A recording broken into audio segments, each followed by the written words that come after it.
박시배 호골이사 이번 시간에는 기왕후와 최유의 공민왕 폐위 공작에 대해서 이야기해 보겠습니다. 자, 공민왕이 주기 5년에 기철 세력을 제거한 일이 있습니다. 네. 이 사건을 겪고서 원나라 황실 기왕후가 공민왕을 그냥 두고만 보진 않았을 것 같아요. 처음에 제거했을 당시만 하더라도, 네. 당시 뭐 홍건적의 난이 이제 대륙을 막 휩쓸고 있던 때였고, 그래서 그 당시로서는 기왕후가 어찌할 수 없었는데, 네.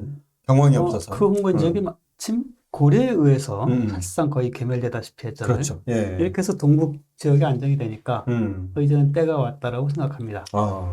그래서 이제 자신의 일가에 대한 복수를 해야겠다고 생각을 하는데, 이때 최유라고 하는 인물이 등장하거든요. 예. 이 최유라는 인물은 고려 내에서 뭐 벼슬을 하다가 말썽도 피우고 하던 인물인데, 이, 당시에 이제 원나라에서 그 기왕후 편에 서가지고 벼슬을 하고 있던 상황이었어요. 예, 예. 이 사람이 제안하기를 공민왕을 패하고 더 큰 군을 세왕에 책봉하자. 네. 그러면 덕훈군이 연경이 있었으니까. 네네. 네. 그러면 제가 요양성의 군대 10,000명만 빌려준다면 가서 공민왕을 잡아오겠다. 이렇게 제안하니까 네. 이것을 기왕후가 받아들이게 되죠. 그렇게 해서 최유가 이끄는 10,000여 명의 요양성 군대가 고려로 쳐들어가게 됩니다. 예. 그래서 이 최유라는 인물은 충의왕 때는 군부 판서를 지내고 또 충정왕을 호종왕 공으로 공신에 책봉되었지만 상당히 행실이 나빠서 좀 뭐 이런 비난이 많았던 그런 인물입니다. 뭐 강간 사건 2번 그리고 이제 상사 폭행 그렇게 이제 고려정에서 이제 정과가 확실히 있었고 평이 좋지 않자 이 원나라로 딱 건너가요. 그리고 그곳에서 이 기왕후의 한심을 사서 동지 추미론사의 직위에까지 이르고 그러면서 우리 항상 또 역사에서 보면 이제 그 자신의 조국에 대해서 아주 그 부정적인 그런 행위를 하는 인물이 꽤 있잖아요. 그렇죠. 여기서 이제 악행을 저지르고 도망갔으니. 예, 최유가 바로 그런 대표적인 인물인데 이 홍건적의 난이 이제 일어났을 때는 고려에게 10만 대군을 이제 파견해라. 소위 징진명 같은 거죠. 네. 이런 제안도 최유가 했고 완전 고려 입장에 보면 민폐죠. 그죠? 그리고 이제 이 기왕후의 복수심을 이용해서 지금 공민왕을 폐위시키자. 그리고 덕훈군을 고려의 세왕으로 책봉을 하자. 그러니까 이제 일단 원왕실에서는 이 제안을 받아들이게 됩니다. 예. 결국 원왕실은 이제 최유 의견을 받아들여서 네. 공민왕을 폐하고 그 다음에 덕훈군 세왕으로 책봉을 하게 되는데 이 소식이 이제 고려에 전해지면서 네. 고려에서 이제 사신을 보내게 됩니다. 이공수라고 하는 인물을 보내게 되는데 이공수라는 인물은 굉장히 이제 엄정하고 중심이 잘 잡혀 있는 인물인가 봐요. 네.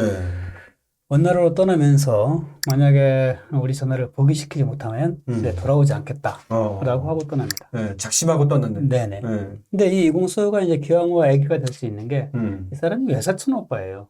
친인척이군요. 네네. 외사촌 오빠이면서 이 기씨 집안이 몰락한 이후에 기왕후의 어머니를 굉장히 잘 모시고 한 이런 일이 있어서 당연히 기왕후도 이제 이공수를 굉장히 환대합니다. 그리고 친자 오빠처럼 그렇게 환대하면서 대하게 되는데 공민왕도 그것을 염두에 두고 이공수를 보냈을 것 같네요. 그렇죠. 네. 네네네. 그 이공수가 이제 기왕후에게 공민왕의 입장을 어떻게 보면 잘 이제 전합니다. 그래서 우리 여기 공민왕이 홍건적을 물리쳐서 황실에 충성을 했는데 공을 내리는 대신에 어째서 이렇게 사사롭게 대하시려고 합니까? 라고 이야기하고 또 이 공민왕이 기철 등을 척결한 것은 그 병신년의 참사는 이 그들 스스로가 자만심을 경계하지 못해 일어난 일이지 이것을 공민왕의 죄로 물을 수가 없다. 그러니까 다시 공민왕을 복위시키고 간사한 신하들을 멀리 하십시오. 라고 이렇게 간곡히 청하자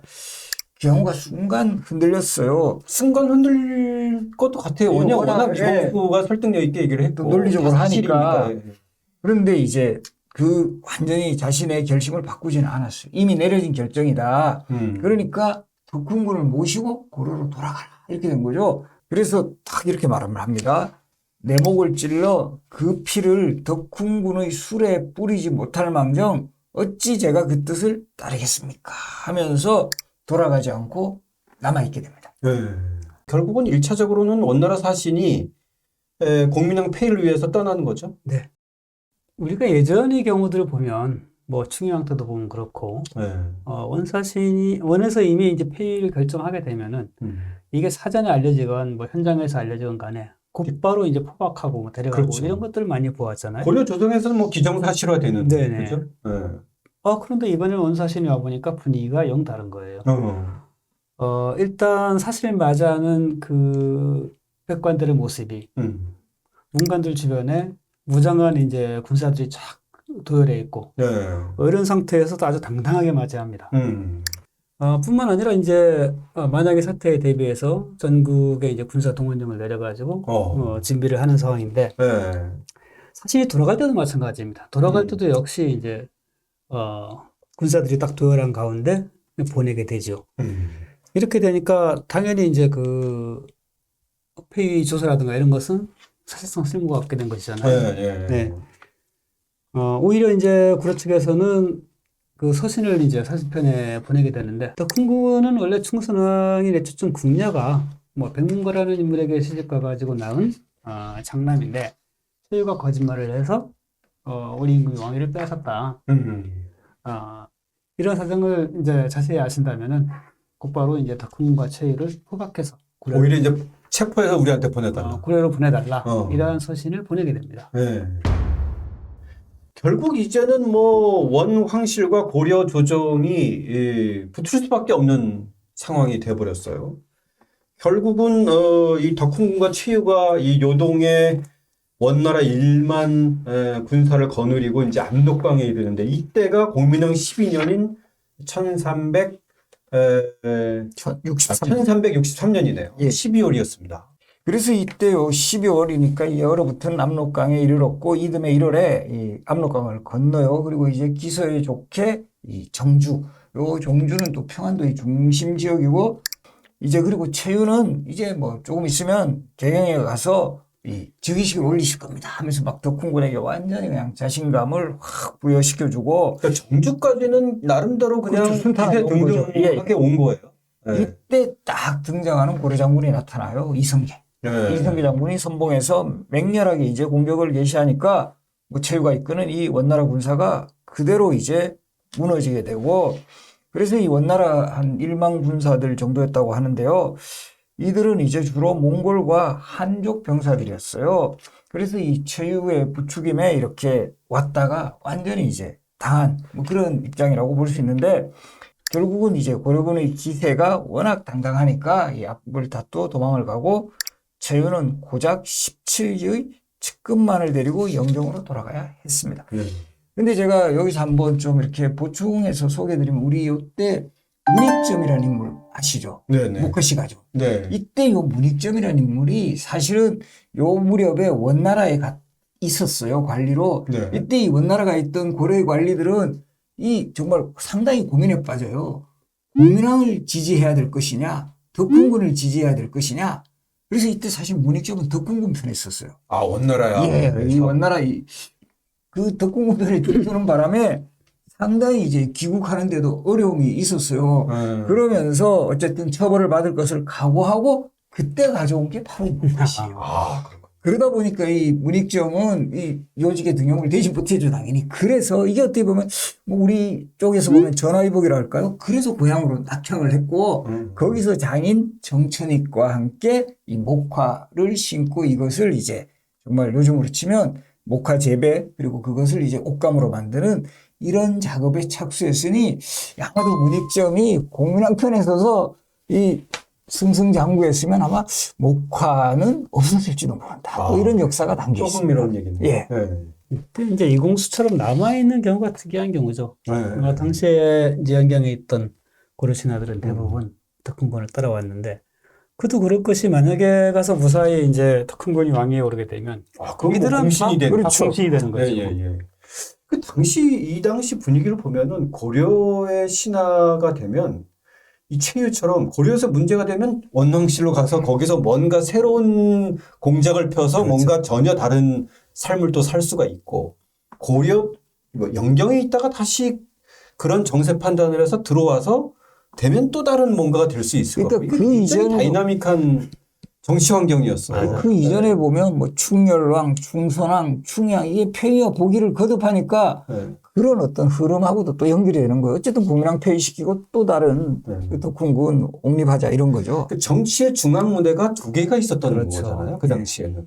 아주 그것이 중앙무대는 연경이었죠. 연경이었죠. 그렇죠. 이때는 이제 두 개가 될 때였는데 그렇죠. 그 전까지는 사실상 연경이었던 거죠. 네. 여기서 조금 의아한 거는 이 최유의 정세 판단인 것 같은데, 네. 물론 이제 신병 교수님 말대로 1만 명 군사한테 가면은 이제 전의를 상실해서 갈 거야라고 꼬드기긴 했지만 어느 정도 기존의 관성으로 봤을 때 이제 황실에서 폐위를 하고 새로운 임금으로 가면 고려에서는 아무리 좀 뭐 그런다고 하더라도 큰 저항 없이 하지 않을 거라고 하는 뭐 될 거라고 하는 어떤 뭐 기대감 이런 게 좀 우리 있지 이제 않았을까? 약간 요즘 뭐 흔히 쓰는 표현으로 근거 없는 자신감 뭐 이렇다고도 볼 수 있죠. 그러니까 시대의 어떤 변화의 흐름을 제대로 네네. 읽지 못한 거죠. 아. 그전에는 늘 그랬으니까. 그렇죠. 예. 그러면 뭐 일단 왕이 바뀌었다고 하는데 새 음. 왕에게 당연히 고려의 신하들은 충성할 테고 예. 그러면 말명도 하실 필요 없을 거라고 생각을 했을 거예요. 그러나 문제는 이미 국민왕이 반환 자주 계획을 펴면서 사실상 자기의 권력 투대를 굳건하게 하는 상황이었고 예. 그리고 친원 세력이라고 하는 세력들 자체가 굉장히 이제 위축돼 있는 이런 조건이었기 때문에 최유의 생각은 그야말로 망상으로 끝나게 된 것이죠. 예. 근데 이 최유라는 인간은 이러고도 이제 멈추질 않습니다. 다시 한번 이제 자기한테 힘을 실어준다고 하면은 네. 자기가 고려를 완전히 그야말로 옛날로 치면 그 하나의 행성처럼 정말 원나라에 충성하는 그런 나라로 만들겠다. 복속시키겠다. 예. 그래서 뭐 여자들도 바치고 뭐 군대도 다 원나라 군대로 만들고 이렇게 하겠다 등등의 이제 제안을 다시 하게 되죠. 그런 최유의 공작이 이번에는 좌절이 되는데 다른 사람들이 아니라 바로 원나라 내부의 신하들에 의해서 좌절이 됩니다. 예. 최유라는 인물은 이제 고려에서 갖은 말썽을 피우고 온 그야말로 간사한 인물이라 사실 국민왕의 경우 국민왕은 이제 홍건적을 물리치는 등 상당히 공을 세웠던 것이 사실이지 않나. 그렇죠. 예, 예. 폐위할 명분이 없다라고 하면서 고려 측의 요구를 들어줄 것을 요청합니다. 전환이 확 된 거예요. 네, 그렇습니다. 이에 따라서 최유가 이제 포박이 돼서 고려로 압송되게 되고 그 다음에 덕훈군은 이때 뭐 등창이 났다라는 이유로 이제 압송이 되지 않고 끝나게 되는데 그 이유에 대해서는 기억이 없어서 어찌 됐는지는 잘 모르겠습니다. 아무래도 덕훈군에 대해서는 이제 원나라 측에서 보내고 싶지 않았던 게 주요한 원인이지 않을까 싶습니다. 자, 이때 공민왕의 모습이 되게 인상적으로, 특히 박왕님이 상당히 인상적으로 그렸는데, 이 최유의 공작으로 이루어진 이 폐유 자체를 공민왕은 절대 인정하지 않았던 것 같아요. 인정한다는 것 자신이 바로 물러나는 건데. 그렇죠.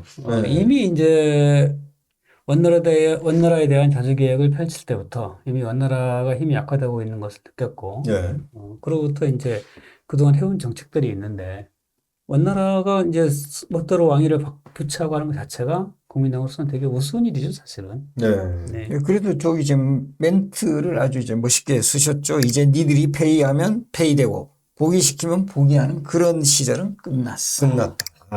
여기 이제 압축적으로 국민왕의 입장을 설명해 주셨어요. 이전의 고려가 아니다.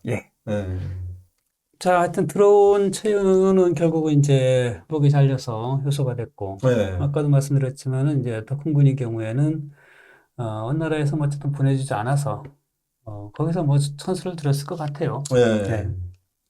자, 기왕과 최유가 벌인 이 공민왕 폐위 공작은 결국 이전과 달라진 공민왕의 강력한 반발에 의해서 무너지게 되는데요. 다음 시간에는 심돈의 개혁으로 이야기 이어가겠습니다.